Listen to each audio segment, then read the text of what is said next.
Hey everyone, welcome to my channel. My name is Sandra if you haven't been here before. This is my moving into my brand new Archer and Olive B5 notebook, and I know that this is only probably September, October. However, I go through a notebook every 3 months approximately, so I needed to move into a new one because my dingbats is all done. So there's quite a bit of inspiration that I got from the web and from other YouTube channels, so I'm going to link all of them down below, and I will explain down below also why they inspired me or what parts were from different artists that I've watched. So the first beginning part, as soon as I open up this notebook, on the inside cover I like to put a key. I already know what symbols I like to use and I know what they mean, but it just looks so nice to have it in my journal. And my name page, of course, I had to write my name in my brand new notebook, and I put this little doodle with some leaves down below. And the very beginning quote page of my journal, this quote says, "Trust in the magic of new beginnings." So this isn't new, I've seen it around quite a bit. And even though this is not a journal starting in January, I really like this quote because it is a new notebook and it's still a new beginning for me, where I have a chance to kind of redo some of the things that maybe I didn't like in my old notebook and try out new things. So I'm using this craft paper envelope paper to add some different color to this quote page, and I'm not usually used to adding extra paper in my bullet journal. That's usually what I use my traveler's notebook for, but I have seen this done so much, I wanted to try it out, and I really like the look of black with brown craft paper. It just looks so sharp. So I'm using this Faber-Castell large brush pen to do all the coloring in black, and again, I will have all the supplies I used in this video linked down below, so if you're curious, go ahead and check that out, and I'll let you continue watching me do this lettering piece.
moving along, this next page is the grid spacing cheat sheet, and you all know where this came from, of course, Amanda RachLee. However, I don't usually like doing these in my journals.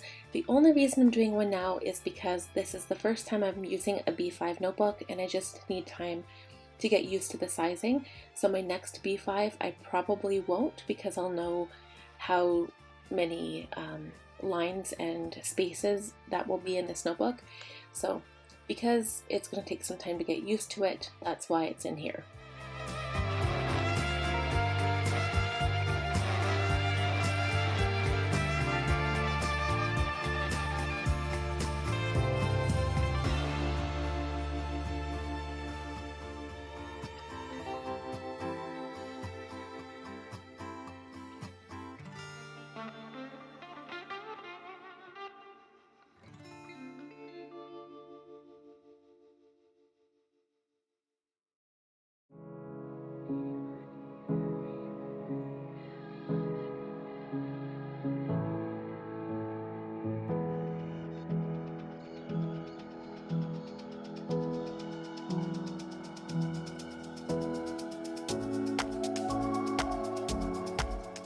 The page on the right hand side is my goals, and again this is new for me in my bullet journal because I don't normally include a goal section in my notebook. I usually leave that for my Cultivate What Matters power sheets. However, the Cultivate What Matters power sheets is all about reiteration, and the more you say what you're going to do, the more you're apt to do it. So I figured it doesn't hurt to write them again here so I can look back and have it be a constant reminder for me. And I just thought it was a good idea and a really nice spread to have in my bullet journal.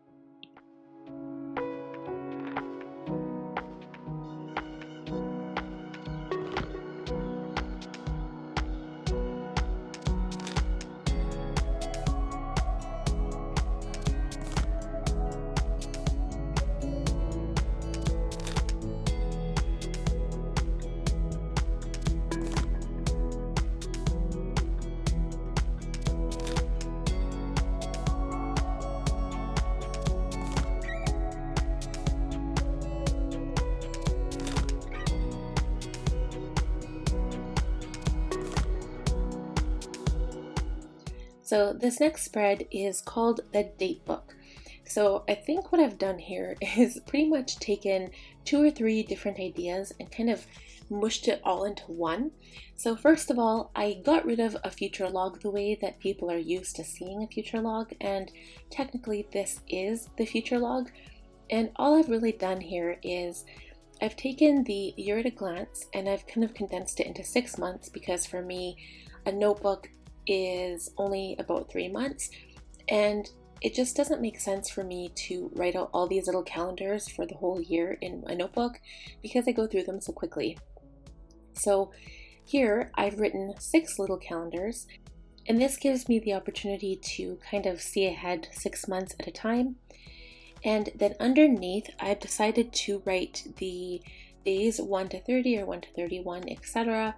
And it'll be a future log in that when there's a particular date that I know of, I'm just going to write it down on that date. So I guess the only thing I didn't really give myself room for is if there's something in the future that I don't have a date for. I guess that is kind of what the future log would be for, but I didn't include it because it's not that I don't use it, but I do use this one quite a bit. So we'll see how it plays out, but generally I only write things down when there's a date for them anyway, so we'll see how it goes.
These next spreads are all to do with my YouTube channel.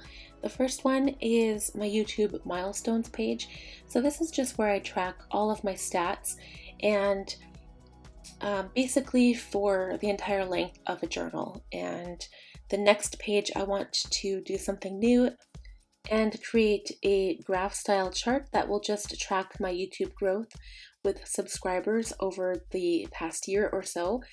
And I know that this information can be found on the actual YouTube studio itself, but this actually makes me go to my stats on my YouTube channel and physically write it down, which is kind of, when things are going well, for me it's really positive enforcement and just makes me feel good when I see that there is a huge growth in my channel.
Moving along, this next page, I have carried this forward through every journal that I have owned and created. This is my Polaroid Memories, and I've basically made 4 spots on each page to have 2 pictures a month. So now here's the clincher, that this journal would probably take me to January, but I think I'm going to be making a new bullet journal in January anyway. Even if I actually don't use January, I'm still going to have all of the beginning goals and information that you'd normally include in a journal starting in January. So I don't know if that makes sense, but that's my plan, and I'll probably still continue using this throughout January because I don't want to waste the paper, because these journals are more on the expensive side and they're just such a good quality notebook. So as you can see, I'm writing down 2 pictures per month, and I find that just doing 1 a month is a little limiting, and I like to have this journal not necessarily a scrapbook, but a little bit more scrapbook style, and I just really like looking back and seeing all the memories. The next 2 pages, the first one of course is my bullet journal theme idea. So I do like to have a page where I can write down themes for every month that I just kind of randomly think of.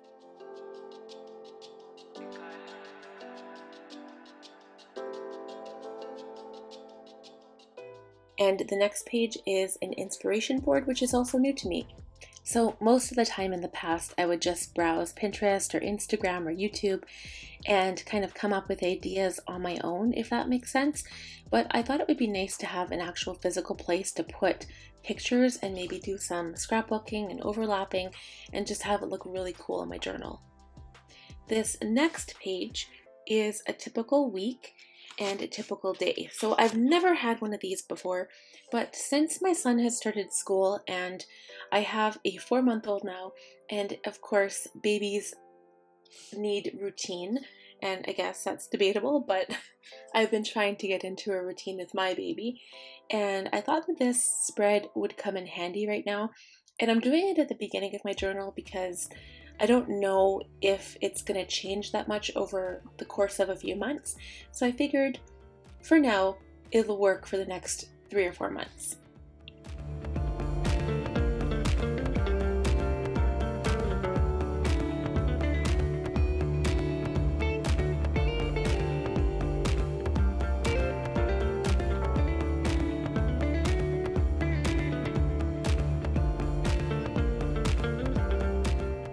These next two pages are going to be really fun for me. The first one, and this again I've carried it forward pretty much through all of my bullet journals that I've made, is my things to check out page. So usually I include books, music, TV shows and movies, but I got rid of music and put games instead, because since winter is approaching, I'm thinking that we'll probably be inside playing board games more often than not. And music I track on my Apple Music anyway, so I don't really need to track it or write it down. I usually just use Shazam, which I think I've mentioned in my last bullet journal setup. So I'm making this look kind of cute, and I'm still using the same borders that I've been using throughout this journal, where I write like the double borders. And I love this writing style too. I've done this before in previous spreads, but not really for a beginning spread, and I just think it looks so simplistic but also beautiful at the same time. And the next spread will be a roadmap to the end of the year, and I did decorate it with some brown paper, as you can see. And now the only thing is, when you see me create that spread, you're going to see all these little black lines, kind of squiggly lines around the page. And my whole idea for that was to write down kind of like a bucket list for fall. And that's usually what I've named this type of spread in the past, was a bucket list. So for example, I'll probably put on there drink hot apple cider, drink hot cocoa, set up the Christmas tree, go for a walk in the fall leaves, jump in the leaves, that kind of thing. So instead of just writing it down, I'm going to draw a little picture for every single thing that I want to do. And again, normally I would have done that during the initial setup, but I wanted to just wait and see and kind of brainstorm a whole bunch of ideas. So that's why it looks a little weird, but that is the plan for that page.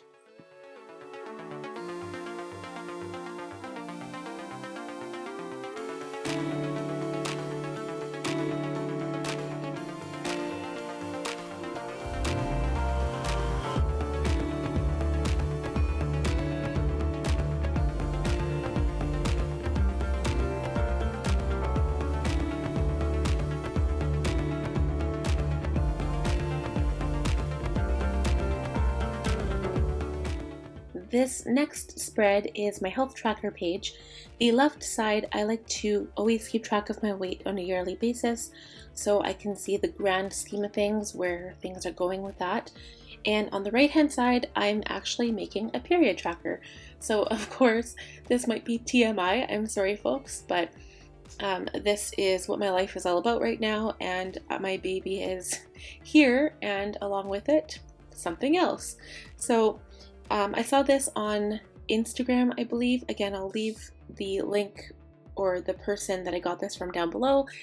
And I also copied the quote as well. I just did it in a little bit of a different lettering style, but I think it's really handy. And in the past, I used to use an app.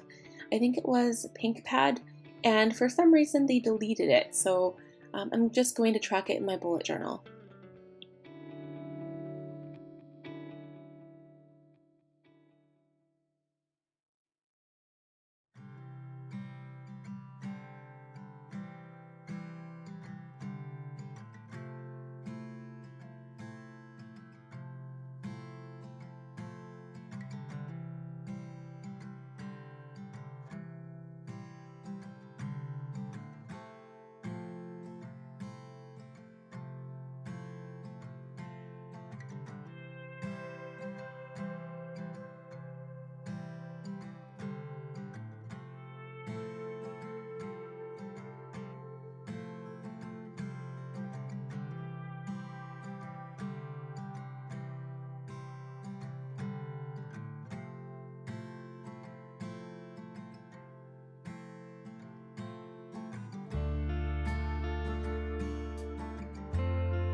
This spread is a seriously useful spread, you guys.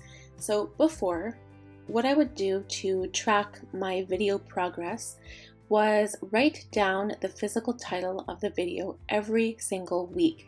So for instance, if there was a video I was working on that was a particularly large video, it would sometimes be carried forward to future weeks. And I realized how much writing I was doing and how much space I was wasting every single week.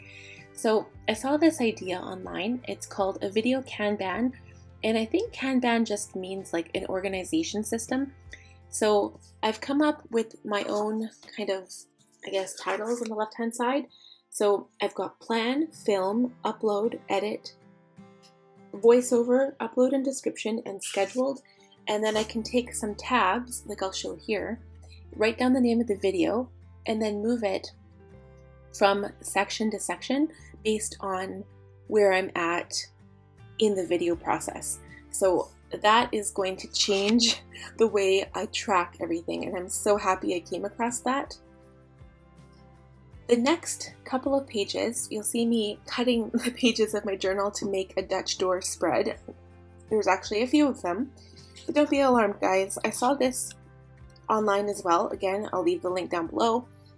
But this is going to all be to do with my savings and tracking money and tracking paying for bills. So again, I used to do this on a monthly basis. So each new month I would include an area to write down bills. And in January, I think this is going to change. I want to go back to my Erin Condren and do it in there and not continue in my bullet journal. But for now, I wanted to try it.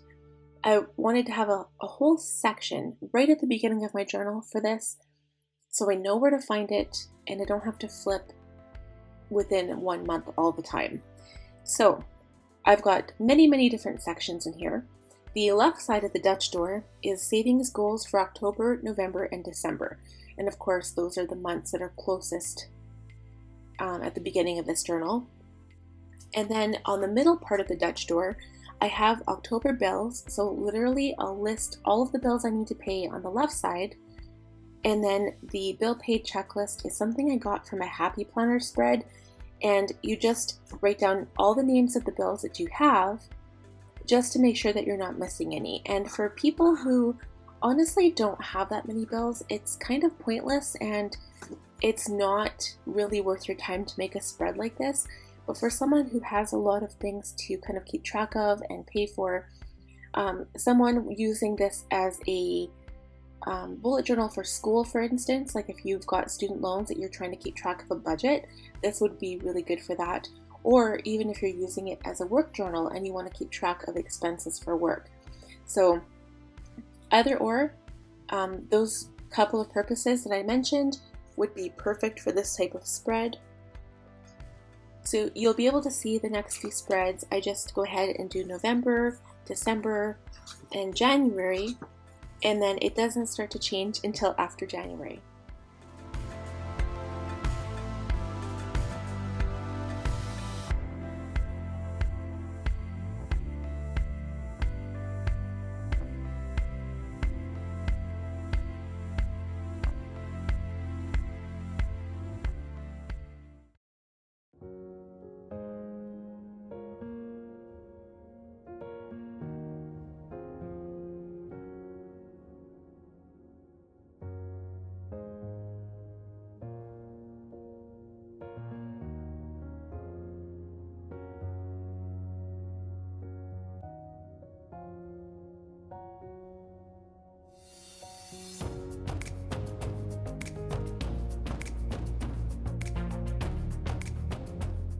Okay, so here's where I have some new information.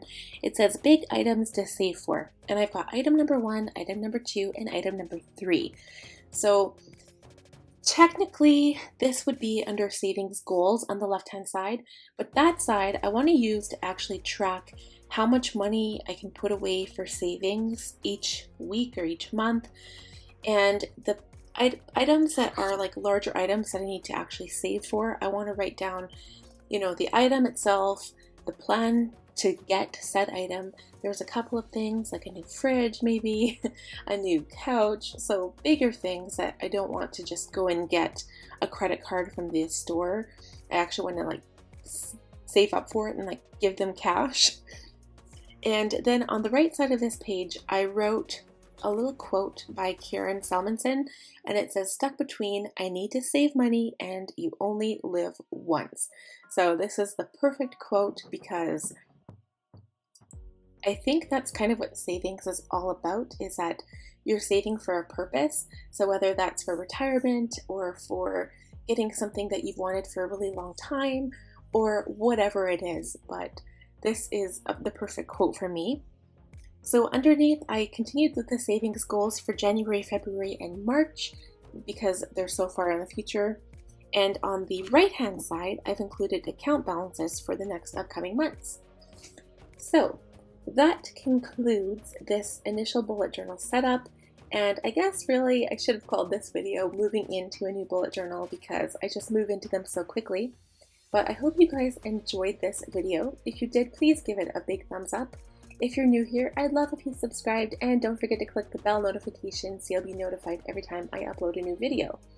Going forward, here is the final flip through.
Bye guys, we'll see you next time.